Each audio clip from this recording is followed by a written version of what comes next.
৯টা মাস আমি তোমার জন্য অপেক্ষা করেছি। আর যখন তোমাকে দেখার সময় হয়েছে, তখন একটা ভয় লাগা কাজ করতেছিল। আসলেই কি আমি তোমাকে দেখতে পারবো? নাকি আল্লাহর কাছে চলে যাব? আল্লাহর কাছে এত করে বলেছি, আল্লাহ আমি যেন আমার সন্তানটাকে একটু দেখতে পারি। তারপর ডাক্তার যখন বলল, আপনার একটা সুন্দর ফুটফুটে মেয়ে হয়েছে, তখন মনে হয় আমার থেকে খুশি আর কেউ হয়নি। তখন সব কষ্ট ভুলে গিয়েছি। আমরা সবাই অনেক খুশি হয়েছি মা তোমাকে পেয়ে। আল্লাহর কাছে অনেক বলেছি আমি আর তোমার বাবা, আল্লাহ যেন আমাদের একটা মেয়ে দেয়।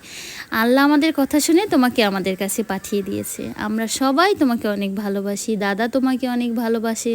তুমি আস্তে আস্তে একটু একটু করে বড় হয়ে যাচ্ছ, এখন একটু হাঁটতে পারছো, আমাদের কথা বুঝতে পারছে লক্ষ্মী সোনাটা। আমি চেয়েছিলাম আমার মা পাখিটা যেন খুবই স্পেশাল একটা দিনে হয়। আমাদের ম্যারেজ ডে আর আমার মায়ের জন্মদিনটা একই দিনে হয়েছে। আল্লাহ আমার সেই ইচ্ছাটাও পূরণ করেছে। শুভ জন্মদিন মা, তুমি অনেক বড় হও, মানুষের মতো মানুষ হও, এই দোয়া করি।